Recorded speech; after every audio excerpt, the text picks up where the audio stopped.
All right, folks. Apologies. Our amazing intro doesn't work. Rebecca and I were just saying maybe we should just start saying Rovo, the Rovo games. Whoa, whoa, whoa, whoa, whoa. But Yes, indeed. that's Next it. time. Next time. Next time, Sajit and I and our guest will perform a live rendition of it in recompense. Anyway, I want to welcome you all back. My name is Rob. It's been a hot second since we've done a Rovo Games. Team got in the way and then life popped up. So thank you all for coming back. We do have a wonderful guest who maybe you've seen before. So I'll let this wonderful person say hi and introduce themselves, and then we'll talk about our game. Hello, hello. I'm Rebecca. I've been part of the Rovo Games episode in March, I think. I was on holiday back then. I'm back. I've been busy running Rovo sessions in the community and rolling out Rovo for some enterprise customers. So I've learned new stuff. I'm excited for the new questions, see if I can answer them all. Last time I failed quite a few. So let's do this. I love this round, Rebecca, because you provided a bunch of questions that I hadn't seen. I did. Yeah, which I absolutely love because I was saying earlier, I get writer's block. Sajit and I have been doing this for almost 6 months. And I keep going sitting down to write questions and I keep not coming up with good ideas. So it was great to have someone new contribute their expertise and their perspective. Um, hmm? So a lot of the questions actually stem from a summary I did for the community of all the Rovo announcements from and around team. So if you've not seen this, I'll look up the link and post it into the chat maybe. Because it's a lot. A lot has happened. A lot is rolling out at the moment. So yeah, a lot of stuff for new questions. And that is a great point, Rebecca. There are so many updates and changes and things happening in Rovo that even for folks who use it all the time or consult with it are still tripping over new stuff. So even in our brief chat right before this, I was like, what? That's a thing? Yeah. So hopefully we can share some of that knowledge here, Rebecca. We'll try. Yeah, we'll see what happens, folks. We also have another, I'll call it modification this time. We had some hiccups with our usual platform, StreamYard. So we're going to be using the built-in YouTube polls. Now, I'm going to put a quick sample poll just so people can get warmed up. What does Rovo stand for?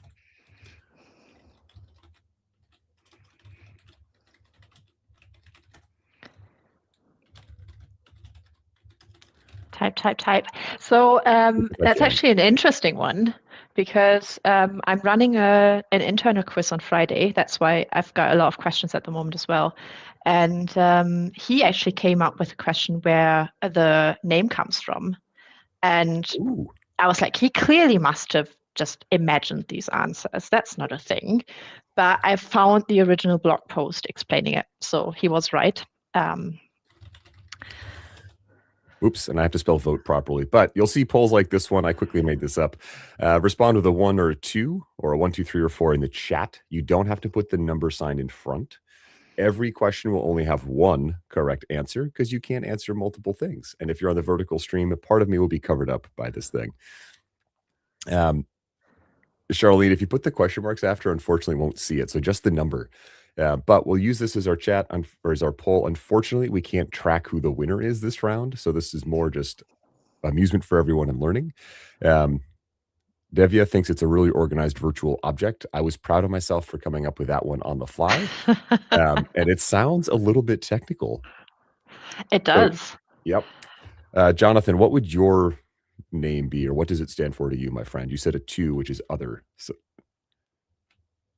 only see options 1 and 3. Interesting. Oh, we got you, Charlene. Now, this question only has 2, but we'll do 4 for everything else. I would certainly argue that Rovo is not necessarily organized, but it's getting there. All right, so this is how the polling will work. You'll just respond to the 1, 2, 3, or 4 in chat. Rebecca will do our best to banter in chat as we're going. There is a little bit of a delay when you chat and when we see it, so we'll give you a little bit extra time. And Rebecca and I will also be kind of elucidating everyone around the questions, and that's a big word that I only know a little bit about. But we'll be talking about it and sharing more knowledge around the question, the answer, and why we think it is that. So I'm going to get rid of this sample question. What does Rovo stand for? And it's a 50-50 split. really organize virtual object and other things. But Rebecca, at the end, maybe you could share that link or your knowledge of the actual name. Yeah, I need to see if I can find that link again. But it actually stands for nothing. It's not an abbreviation. Apparently, it stems from the Mars rover. So, yeah, there's a bit of an explanation in that blog about it. I thought it was not super creative, but hey. My problem with it, if I've talked to Gemini, like the other AI, and I say Rovo and here's Robo, Yeah, like it has problems with the V yeah, sound. yeah, it does. But again, Loom and other AI stuff don't really recognize any specific terms. Even Jira and Confluence don't really work. Another interesting discussion I would like to open up. Do we caps lock Rovo like we did Jira? But Jira is not caps locked anymore. So do we actually just say capital R and then Rovo? Or do we caps lock everything? That would be an interesting discussion. I'm not sure. I don't think it is capitalized in official blogs and everything, but I've seen it around the community a lot. Huh. I've always done lowercase. Another quick random poll to practice, folks. Should it be Rovo or just Rovo? I always say Yeah, it Rovo, like a proper noun, but I like the full caps lock. yeah. I think the official terminology around Atlassian is not caps locked anymore. But we see it with Jira as well, right? That's fair. And I thought Jira was an acronym when I first used it because everyone fully caps locked it. Mm. I Do like you know where Jonathan's that quote. name comes from, though? Go Jira. Yeah. That's a popular question that I think Sven Peters had in his community quiz. When he taught some Atlassian communities, he always did a quiz. I think that was one of the questions. That one I love, especially telling folks who are new to Jira or are unfamiliar. They're like, wait, really? I'm like, yeah, bug stomping. Like, Yeah. oh, okay. Yeah. I like Jonathan's point here. Sorry, he asked Rovo, how do I say the name? it's still thinking, probably. Yeah. All right. Now that we have this clear, I would say 2-1. Oh, no. Oh, no. 50-50 now. Oh, no. I jinxed it. We'll bring this one back in future episodes, folks. Yeah. We'll let the folks fight it out. Oh, no. But we're going to switch over to our official questions. We've got 3 major sections. The first we call straight out of context. So this will be stuff that kind of relates to AI or Rovo. Maybe it might be around a prompt or something. But it's going to give us some context. And right as soon as I ended the poll, people went back to 50-50. So we'll bring that back later. Here's our first question. And I've got a little drum roll. And let me know if this is too loud. Ooh, that's perfect. All right. I guess I'll read this one off. I didn't prep folks. Which is not a way to get to the teamwork graph manually at teamworkgraph.com, the Teamwork Graph API, using the Atlassian Rovo MCP, or using the Teamwork Graph CLI. What's not a way? So lots of abbreviations. We've had some discussions around this in the community, and there's been quite a few questions in the online community as well. Because Atlassian is not quite clear with the terminology on this one. So we've had discussions about it being called just Atlassian or Atlassian Rovo or just Rovo. And then now there's been some new announcements at Team. But I've seen internal documentation that some customer success manager provided where there's a whole new word for it and it actually means the same. So I thought there's about 10 options. But at the moment, I believe there's only 3. So one's wrong here. I'm laughing because right before this, Rebecca was describing all this to me. And I was like, sorry, what? Say that again. There's just so many MCP, CLIs, whatevers. All right. We'll give folks another moment to answer again, which is not a way to get to the teamwork graph. So far, they're all quite set on 1.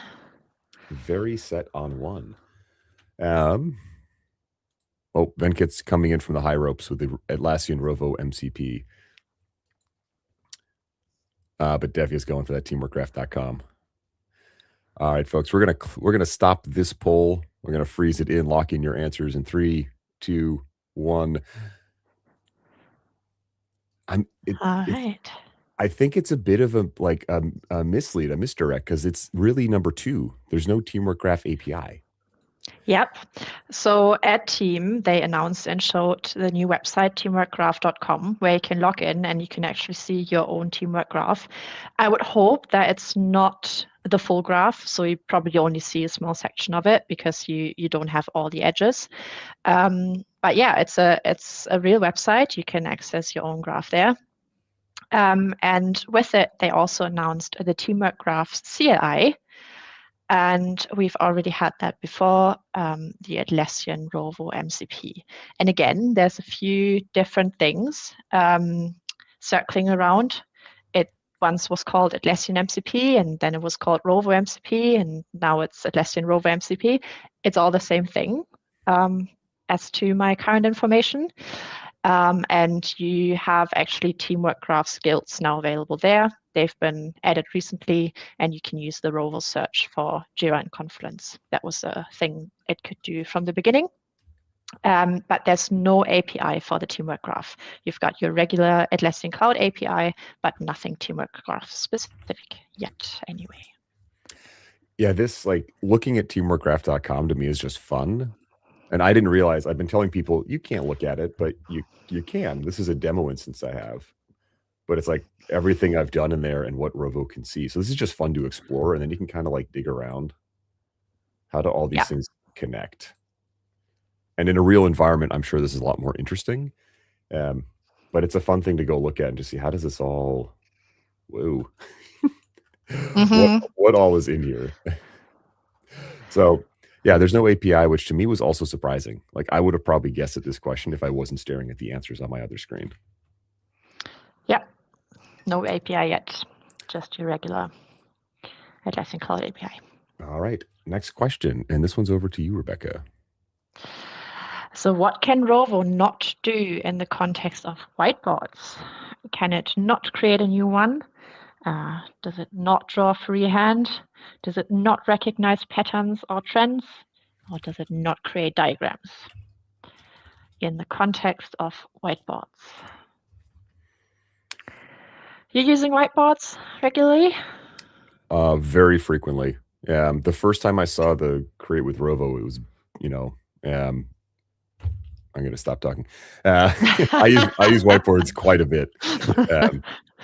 Just because they're great for visually mapping stuff. I do a lot of systems diagrams in them. To me, it's at the time, especially when it started, a very lightweight replacement. I was paying for other stuff.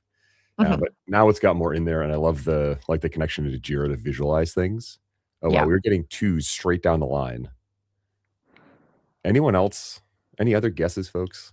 Does it not connect to the poll, though? Because is our poll not updating? What? Oh, well. We can see people voting. It should update. Yeah, I think the strongest feature of it is if you connect sections to Jira. So you can connect sections. So when you pull in Jira work items, which you can just import straight away as well, you can update certain fields. So if you organize your backlog, you can pull items into a sprint, or you can update their priority or their assignee or whatever you want to do. So I think that's really powerful. I'm still sort of missing external collaboration features where they cannot just collaborate, which they've added probably last year, I think, but with different permissions, because you don't necessarily want them to set the timer or delete stuff. So I think that's a major feature that's still missing in order for it to replace Mural and Concept Board and the likes. And that that granularity of permissions, that we can continue this discussion as we go, is something that, from my perspective, is lacking in many aspects. We had this discussion about Jira the other day. You and I were just talking about it in terms of agents. I'm going to stop this poll and see if we can make it show the answers. And we can't. But just looking at the chat, most people were guessing draw freehand. So what's the correct answer, Rebecca? Draw freehand, yeah. So if you open Rovo chat on a whiteboard. So you've got a whiteboard opened, you just open Rovo. You can actually have it analyze your whiteboard in terms of patterns. So that's one of these conversation starters. It can create new diagrams. There's a new mind map feature, fairly new. And with Create with Rovo or through chat, you can also create completely fresh whiteboards. I cannot draw yet. No, sadly. Yet. I asked her to draw a cow. It didn't work. It actually gave me the answer that it could try to do it in ASCII, like an ASCII draw. And it did that in chat, but I did not went far enough to have it on the whiteboard itself. To be fair, I probably couldn't draw a cow either, Rebecca. Well. Yeah. All right. Hopefully this question will work. What happens with when the thumbs up and thumbs down button you give in chat? So there's a little thumbs up, thumbs down. What happens when you push it? It gets sent to Atlassian. It will be sent to the agent's owner. I can't fit the R in. It trains third-party models, and it's used for Rovo's memory. Yeah, just some more context. If you chat with an agent, otherwise number 2 doesn't make sense. Thank you. So if you chat with an agent and you give it a thumbs up or thumbs down, what happens with the answer? Now, this one, there are 2 possible correct answers. So we'll chat about those as we go. And again, I can't allow the multi-select in YouTube. Thank you, YouTube gods, for that. But answer a 1 through 4 in the chat on what you think happens when you push thumbs up, thumbs down. Yeah, I'd argue if this was a certification question, there would only be one answer. That's correct, because it's down to the details. Okay, we'll discuss what I think I know what you're talking about. We'll talk about that after folks have a chance to answer. Sajid is saying my mind could use a mind map. Or sorry, not Sajid is saying that. Not Sajid. Is there a Sajid and a not Sajid? I don't know. Not with Sajid. 2 accounts. Yeah, is there a Sajid in here? I haven't seen one yet. So yeah, there's been some evolution to this feature. I say that much. So it used to be one thing. Now it works slightly different. And originally, I can talk about that already. The thumbs up was sent to Atlassian straight away. And there was one employee sitting there, and that was Jensen. And she got all the feedback in a queue and reviewed it manually. So that's a fun little thing to know. I hope that there's more people reviewing it now. I can just imagine Jensen sitting there going, oh, another one. Okay, yeah. All right, folks, we're starting to see a slowdown. I'm going to stop this particular poll. 50% of us think it gets sent to Atlassian. 38% say third-party models. What do you think, Rebecca? So actually, nobody voted for the correct answer. So if you chat to an agent, the thumbs up, thumbs down will actually result in feedback to the agent owner. So there's new Rovo Agent Insights. Maybe you can pop that up if you go into Studio, into your random agent and go into Insights. You can actually see that. So we get the number of thumbs up and thumbs down for a specific agent. But there's still the option to send feedback to Atlassian as well. And that's sort of the default behavior you have in normal chat. So in normal chat, because there's no owner, it will be sent to Atlassian if you agree to it. But for agents, hoping you're on the updated version already where you can see that. And it's loading, hopefully. Come on, Studio. So it's like in the bottom right corner, that one, that's the thumbs up, thumbs down feedback thing if it's loading. Sometimes it takes a while. If it's loading. Yeah. I did notice. Sorry, yeah, if you people go into your own agents, you should be able to see it if you're on one of the newest updates. I have noticed that in there, and it's good to see more exposure to analytics in Rovo. Like we can actually see what people think of it now. Yeah. If it loads. Well, so that's one of the new features. It's not used to improve third-party models. That's something that Atlassian is explicitly saying in their trust documents. But yeah, it may still be sent to Atlassian if you agree to that. All right. We got one more question in this section, and this is over to you, Rebecca. Which of these is not a Rovo app available in the app switcher? Is it search? Is it agent? Is it chat? Or is it studio? So for anyone who's not familiar, the app switcher is the four squares in the upper left corner, where you can switch between Jira and Confluence and all your other Atlassian apps. And with Rovo, there were 3 new apps introduced there. So which one has not been introduced as their own app? Search, agent, chat, or studio? And this is one that was new to me, Rebecca, because I missed this announcement like I miss most announcements. And I actually went and looked. I was like, oh, yeah, that one. Yeah. So I think it was slightly confusing if you looked at the marketing material. I mean, this announcement is, I think, 1.5 years old or something, because it was like the original sort of Rovo announcement once it was GA anyway. And you would also always have these app logos in there, and then other logos around it. But I always found it quite confusing because for me, the main features are search, agent, and chat. But when you look at the apps delivered, it may be a different answer. It might be. All right, folks, I'll give you another moment or so. Most of us, as soon as I'm talking, someone else votes. Most of us so far think studio is not part of the app switcher, and a couple folks for agent. All right, I'm going to shut down voting, so make sure you get your votes in. All right, so which one is it, Rebecca?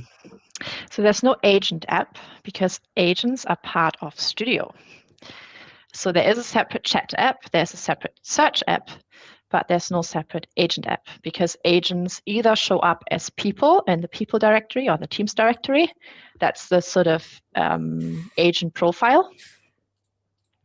And then if you actually want to create agents or edit agents, that's part of the Studio app. Yep, and this was new to me because I didn't realize search and chat were their own app now. Yeah, they have been for forever. They're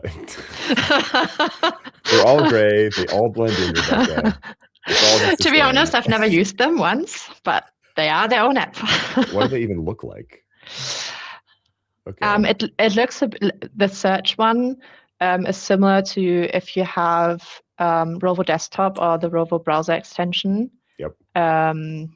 And you just have this sort of start page. Oh, and this is similar to Create with Rovo. Yeah, this is basically just a full screen of your chat. Not much else. And it did load. There you go. There you go. Score. Yeah, no thumbs down or up for you, but it does appear there. Straight line meh. All right, that was the last of our straight out of context. Now we're going into fact, feature, or fiction. So every question will have one of those 3 answers. What did we make up? What is true? And what it might be coming soon. Did I get all these right?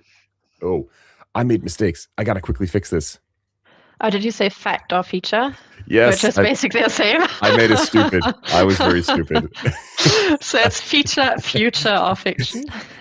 It is not fact, feature, fiction. Excuse me while I drink some more coffee. Okay, fact, future, feature, or fiction. Rovo can detect and block sensitive data in chat in real time. Is this a future thing that Atlassian has announced it is coming? Is this a feature that exists today, or is this a fiction, something that Rebecca, Sajit, and I maybe made up for this? What do y'all think? A 1, 2, or 3 for your vote? And I will go fix all the other questions because they all say fact. Now, this is one, like, finding sensitive stuff for me is one great use case of Rovo. With my background, like I've been at pre-IPO companies that went IPO, and I was the sacrificial lamb that got to go work with compliance and all the auditors to go find all the stuff. And I would have a tool that helped me find that would have been so nice. Yeah, manually crawling through Confluence or whatever is just painful. So, I mean, that's something that already works, just using basically Rovo search to find certain paraphrase stuff. But this is about chat. So people type into chat, which currently is not visible to any admin, nor Atlassian unless you share the specific part of the history with Atlassian. But will Rovo be able to actually see sensitive data there and report it or redact it or whatever it does? All right. So far, most of us are saying future. Yeah, we're dogpiling on future. No one thinks we made this up. Come on, we're creative. I'll give folks There's another actually moment. something I wish we made up. They're currently working on a feature. I don't think it's part of the question, so I think I can talk about it. Where agent owners will get insights into actual conversations with the agent, which I think is interesting. So certainly helpful to improve an agent, but it sort of goes against everything we've put into approvals for Rovo, where we say nobody can access the chat contents. So That's okay. I'll stop this poll and we'll go. No, I'll just the CSM customer service management has that because it's entirely an automated response in the CSM agents. yeah, Humans can observe and monitor. Interesting to see that they might yank it into general Rovo.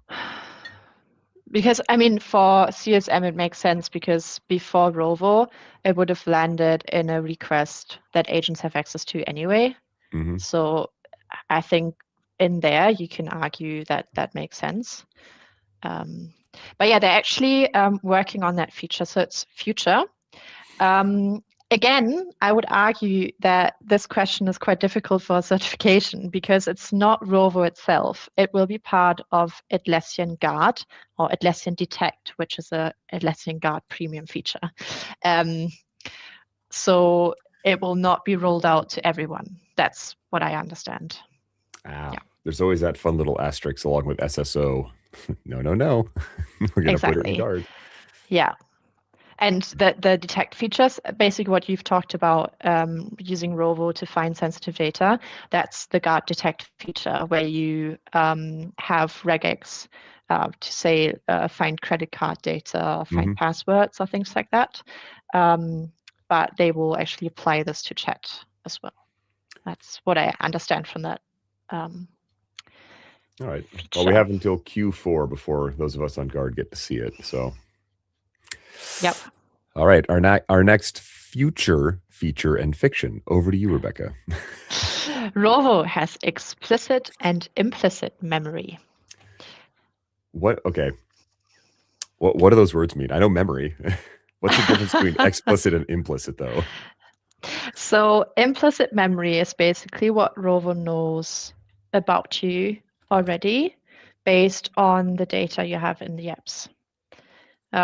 Because circling back to the teamwork graph, Rovo already knows quite a lot about you. It knows who you're working with, what you're working on, what you should work on next.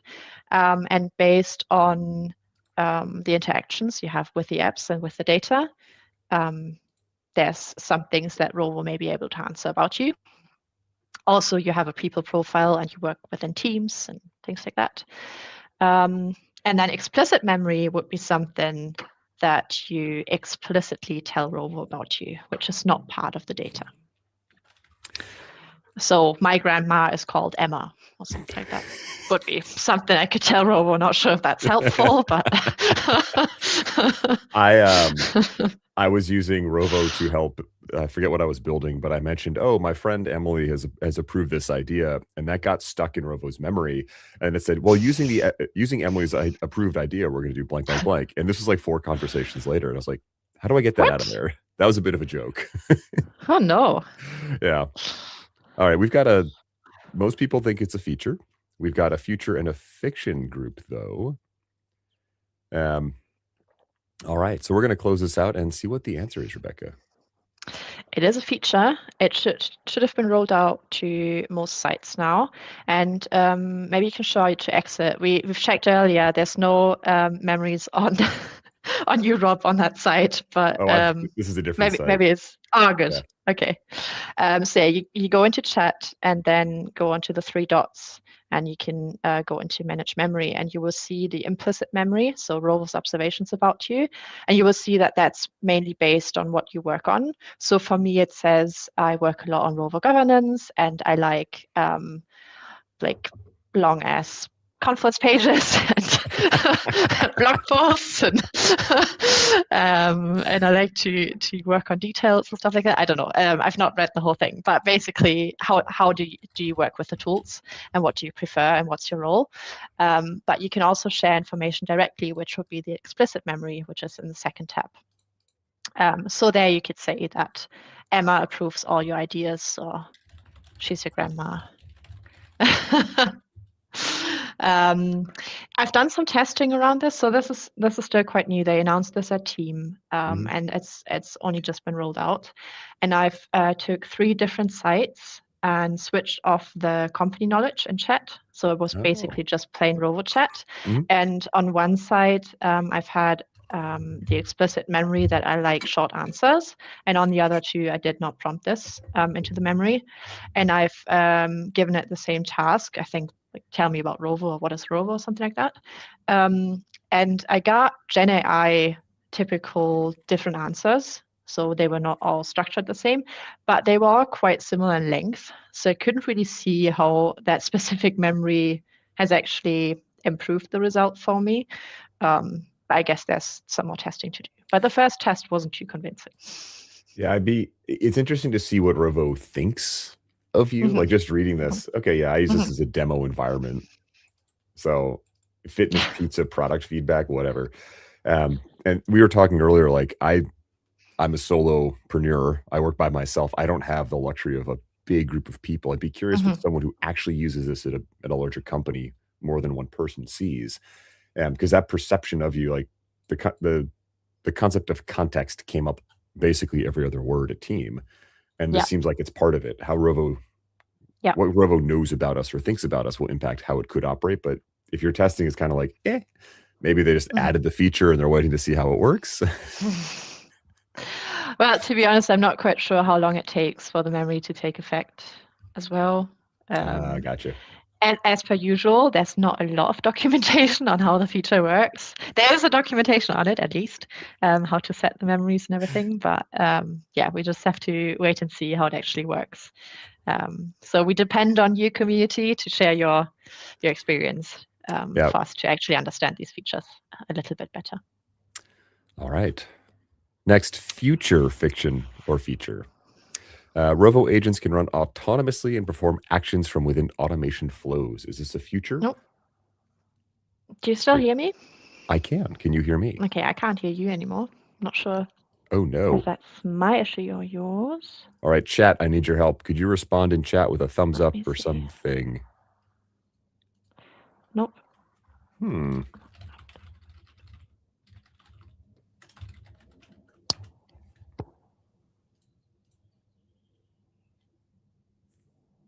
Can you hear me now? Okay. Thank you, Venkat. Rebecca, can you hear me?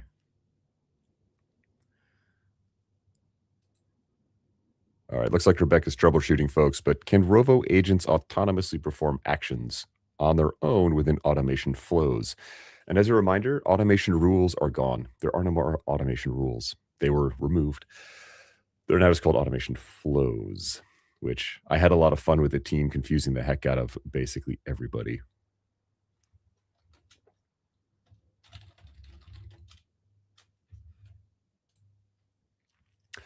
Everyone's going feature. No guesses for future or fiction.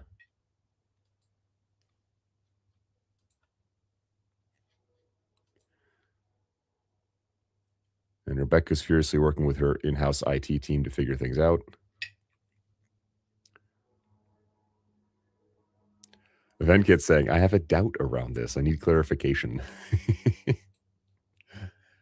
Can you hear me now, my friend? Oh, no. We can hear you.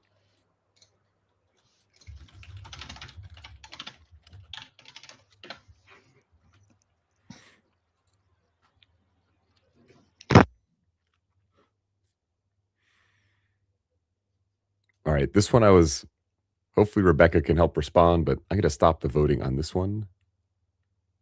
Oh, I'm going to kick Rebecca out and have her rejoin and just see if that fixes it. All right, this one I learned is actually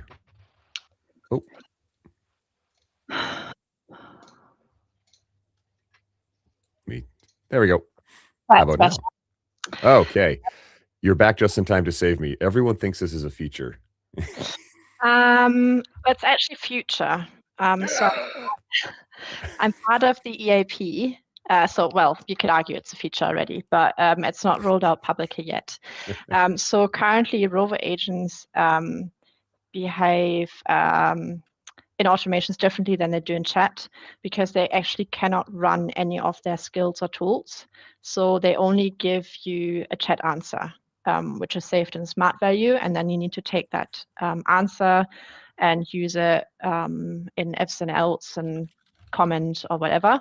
But you actually have to put in separate actions into the automation for the automation to do anything. So if you just put in use agent, it will not do anything other than giving back that smart value. But with the autonomous agents, that will change. So they will be able to use all their skills and actions. And with that, they introduced agent accounts. So agent accounts are not users and are not service accounts. They're a whole different thing. They're a third account. Yep. Third account. And you can give it app access and you can give it space access specifically. Because currently the Rovo agent always runs with whoever's permission has added it.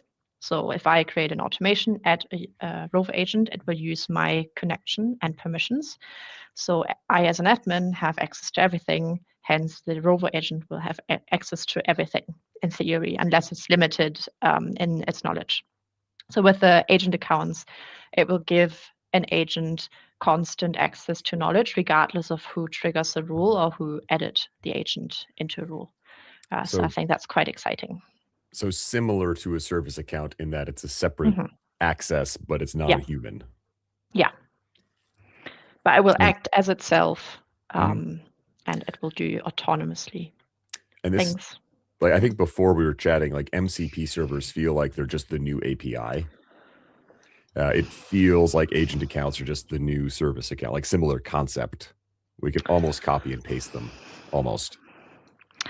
Well, kind of. Oh, maybe not. Because service accounts you can't really use inside the tools. You can only use for external connection.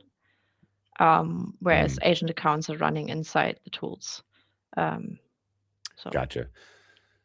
Yeah, this one for me, folks, also confused me because I'm like, yeah, you can use Rovo inside automations, but it's the thing to keep in mind is it just gives you a text string, which you could pass a JSON object back and do a lot of fun stuff with branching off of that. But this update will give us skills within the automation. Yeah. All right, this is our last future feature fiction. Rebecca, over to you. Rovo can create training videos in Loom based on your conference knowledge base. As a future feature of fiction, can it create Loom videos? Ooh. That would be helpful. I would love that.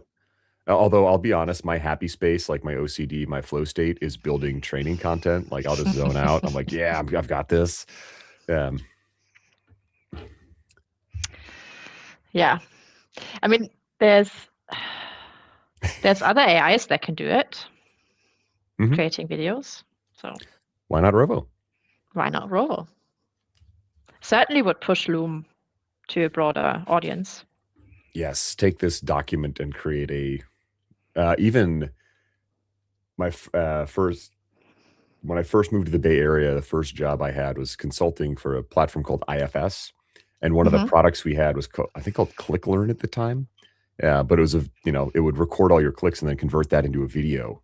And I was like, this is magic. It would overlay on the screen and like have arrows and a little dude pointing at stuff. I'm like, this is great because I don't have to keep re-recording these videos. And you could re-record it and it would update based on new screenshots. And that was 12 years ago.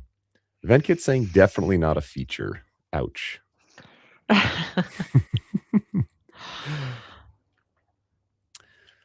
All right, I'll give folks just another moment before we pause this and just learn, is this a future? I keep wanting to say fact, future, feature, or fiction. I don't know why I can't talk today. I apologize. It's your category as well. I have not come up with it. That's true. Under the bus. Thanks, Rebecca. Unless it was to cheat, but I'm the one on screen, so you can blame me. All right, so which one is it, my friend? So I've not heard about it, so I believe it's fiction, unless I've overseen some announcement. It is a fiction as far as we know. And again, I'll put an asterisk there because to Rebecca's point, maybe tomorrow there's this amazing new feature. But as of now, Rovo itself cannot make the training videos. Um, Rovo can convert a video into a Confluence page, but we can't go the other way yet. Yep. And like we were saying, like I would love that because there's so many SOPs and like how-tos that are just written out. Imagine just being able to push a button and Rovo goes records it all. Mm-hmm. And then you can just tweak it and finalize it. Yeah, I think this is probably a limitation based on the models that Atlassian is using, because we've seen that Atlassian usually sort of is behind a few months when it comes to model selection. There's actually been an announcement, I've not double checked, but I've seen it on LinkedIn, that Rovo will be able to create images from chat. Mm-hmm. So that's one step closer to videos, I guess. Maybe make multiple images in like a flip book. Yeah, but yeah, that would be really helpful. I mean, I've looked at Loom and I found some good use cases, but I couldn't convince anyone else to actually buy the full license for the whole company yet. All right. That's not an uncommon challenge. Like individuals find it super useful, but getting it to the group. Mm-hmm. And how do you enable the enterprise really to dig Yeah. in? Yeah. All right, folks, we're shifting gears. We're out of future fiction or feature, and we're into AI 101, artificial intelligence 101. What is the original name of the Turing test? This was a test devised to determine if a human operator cannot tell a machine apart from a human, it passes. So if you're just chatting with something and you can't tell is it human or machine, it's past the what we now call Turing test. So drop your answers, 1, 2, 3, or 4. Which one is it? See, I've not heard about the test with the name actually, but we've had a student that did a master thesis. I think 2 years back already, where she created process diagrams with AI and then manually. And she had a survey where we had to decide whether it's AI generated or not. So we basically did the Turing test on it. And I think we failed miserably. This was originally suggested back in 1950 by Alan Turing. So like, and again, a few episodes ago, we spoke about how old is AI, artificial intelligence. Mm-hmm. The term is like from 1956. The concept, though, is much older.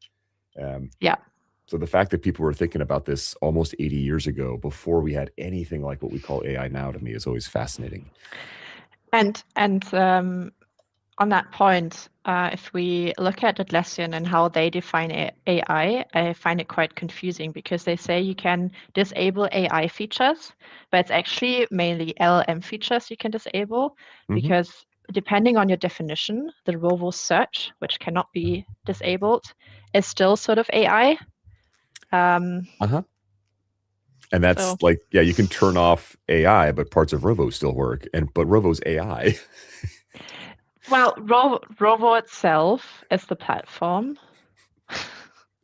Because Rovo has the Studio app and the Search app. So as we've learned. Yep.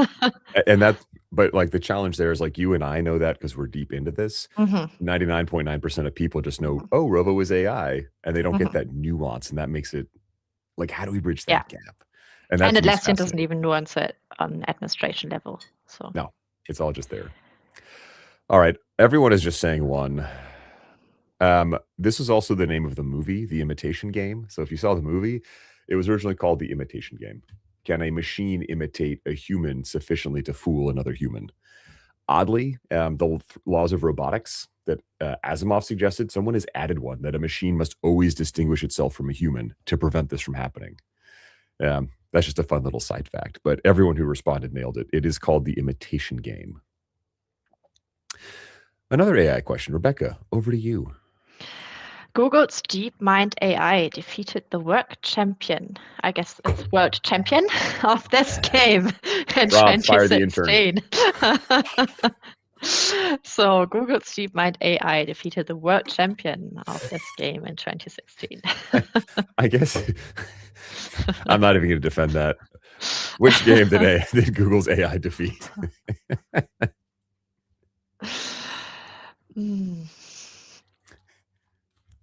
See, as a non-native speaker, I wouldn't even know what the difference between chess and checkers is, to be honest. Like, I thought that's the same.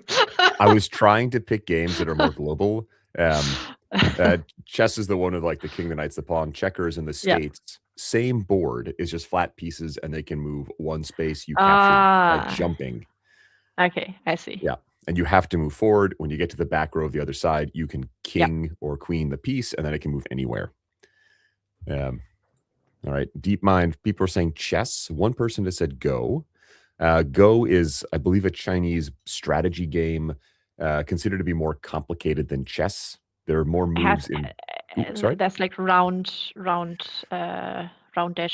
thingies that look like stones, more like literally stones, like white or black stones. I think the board is 10 by 10, and you put your pieces on the intersections. There's more possible games of Go apparently than atoms in the observable universe. So complex.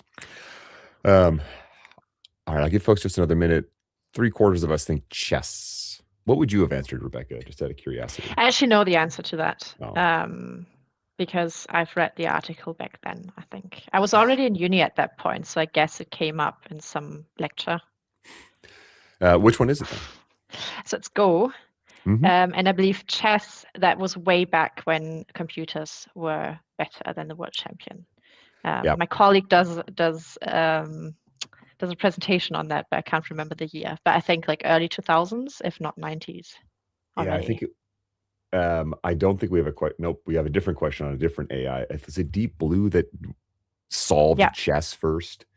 And that's interesting because you see the differing complexity. We think of chess as a really complex game, but it took significantly longer to solve Go. It was thought of for a while as being unsolvable. It was just too complicated for a computer. Nope. All right, Rebecca, over to you. Another AI 101. What do we call the instructions provided to AI? Is it inputs? Is it requests? Is it prompts? Or is it instructions? Instructions. This is what happens when I type too fast. So we have folks answer that. Terminology is really quite a thing in Atlassian because I'm not sure if you've noticed the shift from actions to skills to tools. I saw actions not even sure if you could say it like that. So way back there was Forge actions, which are available in chat agents and then also in automations. And I think the official documentation still calls it action, but this actually are now skills. And there's also tools now with the newest EAP. So I've had a look at that, where a tool is basically what a skill is at the moment in an agent. So create a page, comment on a work item, read a Jira issue, whatever, like all the lists that you can select in agents. These are now tools, whereas skills are already available in chat. And a skill is a selection of tools basically combined with instructions. So a skill is more complex than a single tool. And there's actually an announcement that we will be able to build our own skills from Rovo chat. So we can just call the create skill and then be able to prompt. Stop it. So now I gave the answer to actually prompt that one skill, and then that will be available to all agents and automation and everything. So yeah, it's called prompt. You got there. But in Rovo agents, it's called instructions. Yes. So the agent has instructions, but if you call the agent in a chat, you prompt the agent to do something. Sorry, that was another like mind melting when you're explaining API, CLI, MCP, and how they're all slightly different. I'm sure it'll settle in my brain eventually, but there's tools and skills. Skills are collections of tools, Yeah. and tools are the more granular things, but skills are Mhm. collections or constellations of skills. And But there's yeah, but what's now called skill in agent will be called tool, and then what would be called skill is already a skill in chat. So, and then actions are gone apparently. right out. Okay. All right, folks, we have our last question. Which AI defeated Jeopardy champions, multiple champions, in 2011? This is 15 plus years ago. Which one of these AI defeated Jeopardy champions? Bonus points if you know the champion. I don't know the champion, or rather, I never followed Jeopardy. So I was going to say I think that show was not airing anymore when I watched TV. I think it came back now. At least in Germany, there was some like old formats that came back revised. That's one that I remember watching as a kid in the States, like a sick day, a snow day from school, like Jeopardy's on daytime TV and it runs for like 3 hours straight. Or Wheel of Fortune, like those game shows that we have in the States. I would just have them on in the background. They were like early 90s, right? Jeopardy? Like even older, some of them. Yeah, how old is Jeopardy? I think Jeopardy and Wheel of Fortune are older than we think. Jeopardy started in 1964. Whoa. And ran until when? It's still running. Oh, okay. Well, it stopped in Germany. So there's like a few of these TV shows that Germany adopted have not run in forever. And then they came back a few years ago, like Wheel of Fortune and things like that. But basically, when I watched a lot of regular TV, they were not on air. Gotcha. Because I'm born 1997, so I missed all of the fun times. I'm so old. What? Yeah. Okay. Well, I'm so old now. It's Watson. Folks got it. It's Watson. As I have an existential crisis. Yes, Watson was the name of the AI. I almost put Sherlock just to see if I could throw people. All right, IBM, not really part of the AI game now, right? No, they were early stage, like mainframe. What I call mainframe computing. I'd be curious what I think of the original players like IBM, how they're still involved in the AI game. I imagine it's more on the research side, like less the consumer products, because a lot of the current focus is on the Anthropics, the open AIs that are doing the B2C, right? Yeah. Like what can the masses use compared to what do research labs or large industry need?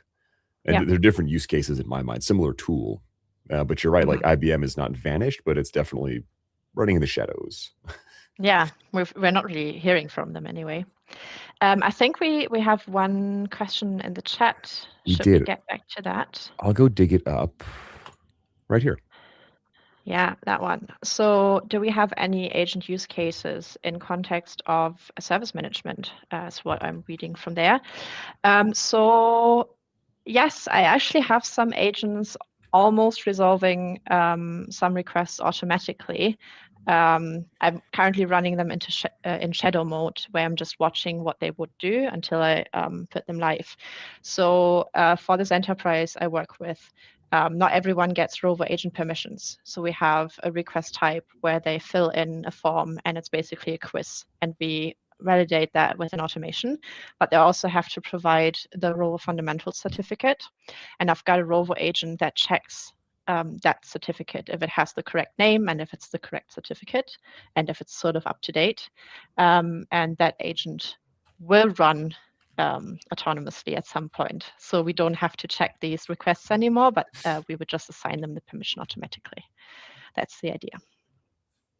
Yeah, having agents run as like an assignee, etc., like that to me is fascinating. And you and I were briefly talking earlier. I'm alone in this room. I don't have a big instance, so I can put an agent in as an assignee, but why? Like I have to think through my own use cases. So it's great to hear how folks are actually using this stuff in an actual environment. Yeah. So I appreciate the question, Joe. Yeah, and then also if you have agents answering based off of the knowledge base, it's always a good idea to have agents organizing your knowledge base. So suggesting new articles, checking for duplicates and things like that. There's a lot of native skills already available for this, but you could also create your own agent that has more specific inputs. Got one more question here from Venkat. Fate to generate response. Yeah, sometimes it takes too long, so the automation doesn't really wait for it. So I've seen that quite a lot, but it's been a while since I've seen that error message popping up frequently.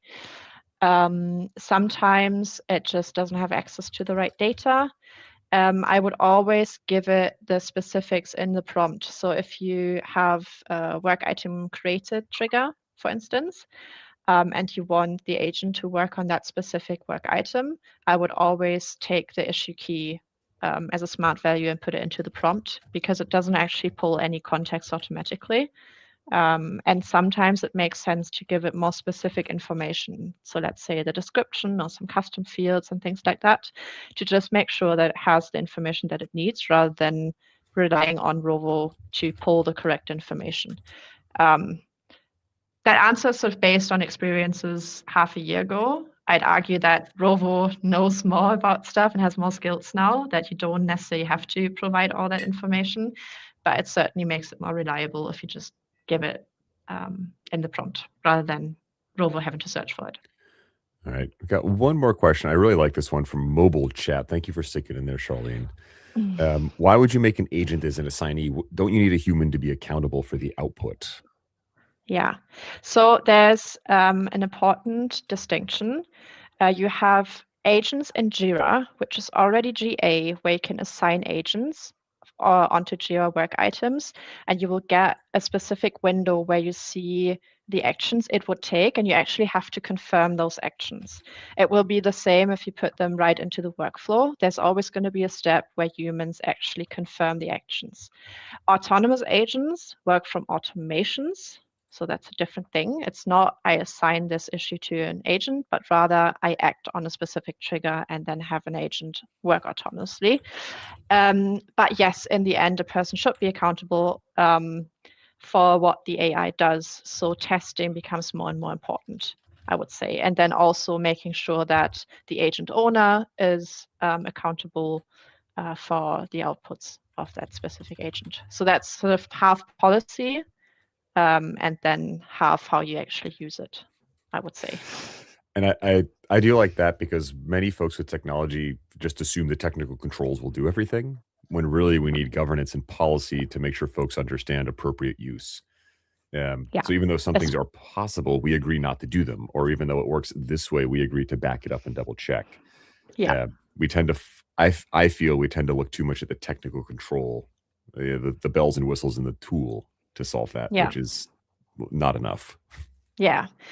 So I would recommend to everyone to have an extensive Rovo usage policy that ideally is based on an existing AI usage policy or AI strategy or whatever you call it in your company, especially because there are no technical controls for a lot of things at the moment.